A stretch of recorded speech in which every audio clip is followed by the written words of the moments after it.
আর নতুন রাজনৈতিক দলের ব্যাপারে এই মুহূর্তে যে সমালোচনা হচ্ছে যে যেহেতু ছাত্রদের মধ্য থেকে সরকারে উপদেষ্টারা রয়েছেন, তারা সরকারে থেকে ছাত্রদের নিয়ে যদি একটা রাজনৈতিক দল গঠন করা হয় সেটা আসলে সরকারের ছত্রছায়ায় হচ্ছে কিনা, সেটার ব্যাপারে আপনার চিন্তাটা কি? না, এটা একেবারেই ভুল ধারণা। কারণ আমরা তো বলি নাই যে তারা তিনজন সরকারে থেকে তারপরে রাজনৈতিক দলটা করবেন, কিংবা আমরা ইউনূস সাহেবকে নিয়ে রাজনৈতিক দলটা করছি।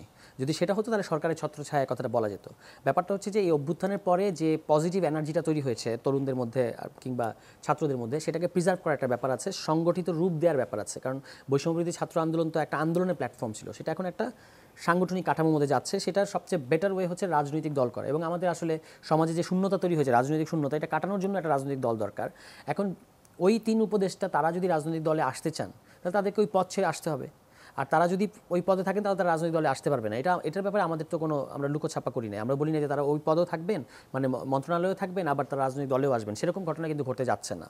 সুতরাং এই রাজনৈতিক দল আমাদের, যেমন আমরা আমাদের প্রতিনিধি তিনজন পাঠিয়েছি, এবং এই তিনজনকে না পাঠালে আসলে এই গভর্নমেন্টকে কিন্তু আপনি লেজিটিমেট বলতে পারতেন না। মানে অভ্যুত্থানের প্রতিনিধি হিসেবে এই তিনজন গেছেন, ফলে তারা গেছেন। আবার আমাদের তো স্বাধীন অনেক রাজনৈতিক উদ্যোগও থাকবে, এতে কোনো দোষের কিছু নাই, সেটা আমরা করছি।